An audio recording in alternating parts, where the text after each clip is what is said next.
Hello મિત્રો, કેમ છો? હું છું કુટુંબ નિલેશ અને સ્વાગત છે આપનું મારી યુટ્યુબ ચેનલની અંદર આયુર્વેદના ખજાનાની અંદર. હું તમારા માટે રોજ આયુર્વેદ વિશેની માહિતી, રોગ વિશેની માહિતી, તેમનું કારણ, એના અસરકારક ઉપચાર વિશેની માહિતી લઈને આવું છું. તેમજ આયુર્વેદિક વનસ્પતિ વિશેની માહિતી લઈને આવું છું. તો આજે આપણા માટે લઈને આવ્યો છું ગળો વનસ્પતિ, જેને ગુડુચી અથવા ગિલોય તરીકે પણ ઓળખવામાં આવે છે. તો તેનો ઉપયોગ કઈ રીતના કરવો, તેના ફાયદા ક્યાં ક્યાં થાય છે, કયા રોગમાં તેનો ઉપયોગ થાય છે અને તેના નુકસાન ક્યાં ક્યાં થાય છે, સંપૂર્ણ માહિતી આ વિડીયોની અંદર મળી જવાની છે. તો આયુર્વેદિક વિશેની માહિતી માટે અને જે ગળો વનસ્પતિ છે એના વિશેની માહિતી માટે સંપૂર્ણ વિડીયો જોજો, જેથી તમને સંપૂર્ણ માહિતી મળી રહે અને ઉપયોગી માહિતી. જો માહિતી ઉપયોગી લાગે તો શેર કરવાનું ભૂલશો નહીં અને આવી જ ઉપયોગી માહિતી માટે બન્યા રહેજો અમારી સાથે આયુર્વેદના ખજાના સાથે. જો ચેનલ પર નવા હોય તો ચેનલને સબસ્ક્રાઈબ કરવાનું ભૂલશો નહીં. ચાલો આપણે શરૂઆત કરીએ કે ગળો વનસ્પતિ અથવા ગિલોય વનસ્પતિનો ઉપયોગ કઈ રીતના થાય છે, ફાયદા અને નુકસાન વિશે. શું ખરેખર ગિલોય વનસ્પતિ એટલે કે ગળો વનસ્પતિ સૌથી વધુ રોગોમાં ફાયદાકારક છે? શું ગળો ઇમ્યુનિટી વધારી શકે છે? શું ડાયાબિટીસ, તાવ અને સાંધાના દુખાવા તેમજ ચામડીના રોગો માટે ગિલોય વનસ્પતિ લાભદાયક રહેવાની છે? તો આજે આપણે ગિલોય વિશે સંપૂર્ણ માહિતી જાણવાના છે.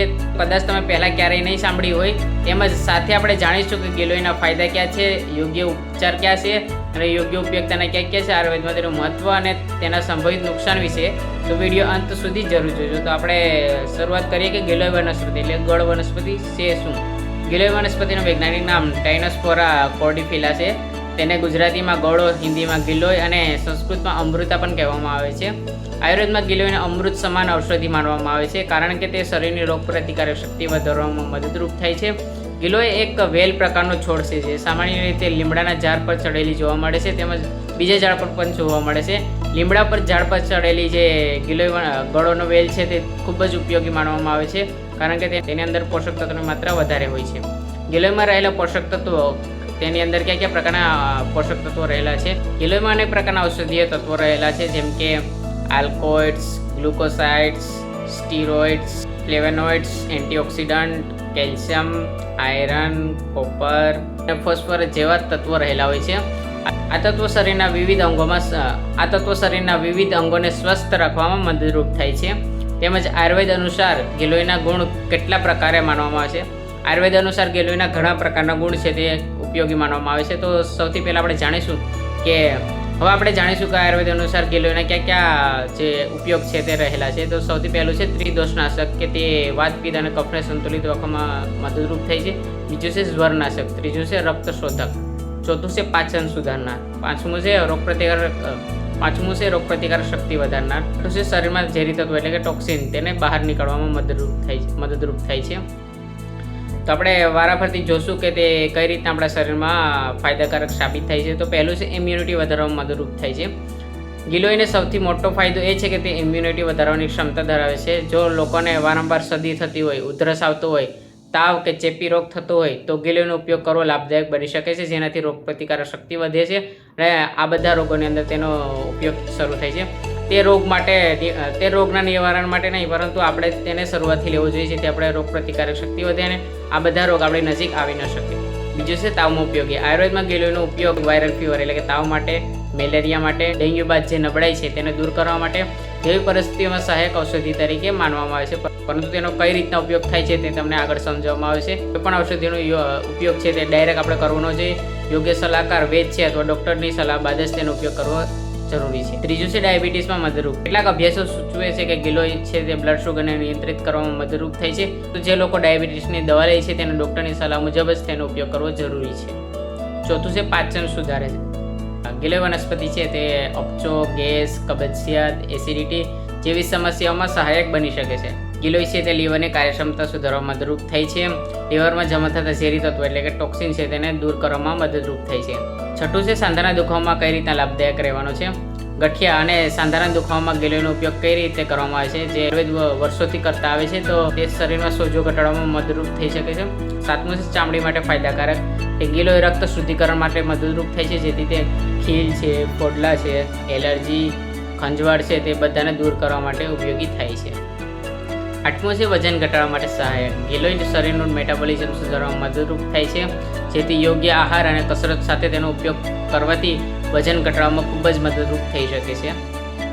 નવમું છે શ્વાસ સંબંધિત સમસ્યાઓ માટે, કે ગિલોયનો ઉપયોગ આપણે શ્વાસ સંબંધિત તકલીફો માટે કઈ રીતના થાય છે, જેમ કે શ્વાસ સંબંધિત સમસ્યાઓમાં ગિલોયનો ઉપયોગ કયા રોગો માટે થઈ શકે છે, જેમ કે ઉધરસ, શરદી, દમ વગેરે જેવા રોગો માટે ઉપયોગી થઈ શકે છે. 10મું છે શરીરની નબળાઈ દૂર કરવા માટે મદદરૂપ. લાંબા સમયના રોગ બાદ નબળાઈ અને થાકમાં ઘટાડવા માટે ગિલોય ઉપયોગી બની શકે છે. હવે છે કે ગિલોયનો આપણે ઉપયોગ કઈ રીતના કરી શકીએ છીએ. સૌથી પહેલો છે ગિલોયનો રસ. આપણે ગિલોયનો વેલો લેવાનો છે, તાજા ગિલોયને તેને ક્રશ કરીને તેનો રસ કાઢવાનો છે. આપણે સવારે ખાલી પેટે 10 થી 20 ml જેટલો આપણે ખાલી પેટે તેને પી શકીએ છીએ. ત્યારબાદ આવશે ગિલોયનો કઢો એટલે ગિલોયનો ઉકાળો. ગિલોયની ડાળીઓ છે તે ધોઈ નાખવાની છે, ત્યારબાદ તેને પાણીની અંદર ઉકાળવાની છે અને તેનો જે ઉકાળો બને છે તેનો ઉપયોગ આપણે ખાલી પેટે સવારે કરી શકીએ છીએ. ત્યારબાદ આવશે ગિલોયનો પાવડર. પહેલાં આપણે ગિલોયને સૂકવી તેનો પાવડર બનાવે છે, તેને 3 થી 5 ગ્રામ જેટલો આપણે પાણી સાથે લઈ શકીએ છીએ. ત્યારબાદ આવશે ગિલોયનો ગોળી. ઘણા લોકોને જે તાજો ગિલોય ન મળી શકે તે બજારમાં ગિલોયની ગોળી ઉપલબ્ધ છે, તેનો ઉપયોગ પણ કરી શકીએ છીએ. ત્યારબાદ આવશે ગિલોયને કોની સાથે પણ આપણે ઉપયોગ કરી શકીએ છીએ. તો સૌથી પહેલાં આવશે લીમડો. ગિલોય અને લીમડો. આયુર્વેદ અનુસાર લીમડાના ઝાડ પર થયેલી ગિલોય છે તે સૌથી વધુ ગુણદાયક માનવામાં આવે છે, લાભદાયક માનવામાં આવે છે, તેથી તેને લીમડા સાથે ઉપયોગ પણ કરી શકીએ છીએ. ગિલોય વિશે સામાન્ય ગેરસમજ કે લોકોને ગિલોય વિશે જે ગેરસમજ છે તે રહેલી હોય છે, તો એ કઈ રહેલી છે. તો સૌથી પહેલાં આવશે ગિલોય છે દરેક રોગ માટે ઇલાજ માટે ઉપયોગી થતી નથી. ગિલોય માત્ર રોગપ્રતિકારક શક્તિ વધારવા માટે અને રોગ પહેલાં માટે, રોગ ન આવે એના માટે આપણે ઉપયોગ કરી શકીએ, રોગ માટે નહીં. ગિલોય દવાનો વિકલ્પ નથી. વધુ માત્રા લેવાથી શરીરને ફાયદો થાય એવું શક્ય નથી, કારણ કે વધુ માત્રા નુકસાન પણ પહોંચાડી શકે છે. એ તો વ્યક્તિની તાસીર ઉપર આધાર રહેલો હોય છે, જેથી તેનો જે વ્યક્તિ ઉપયોગ કરે છે તેને ડૉક્ટરની સલાહ મુજબ ઉપયોગ કરો, કારણ કે તે વ્યક્તિની હાલત કેવી હોય છે તેના પર નિર્ભર કરે છે. ગિલોયથી કયા પ્રકારનું નુકસાન થઈ શકે છે. દરેક વનસ્પતિની જેમ ગિલોય પણ થોડોક એવું નુકસાન કરી શકે છે.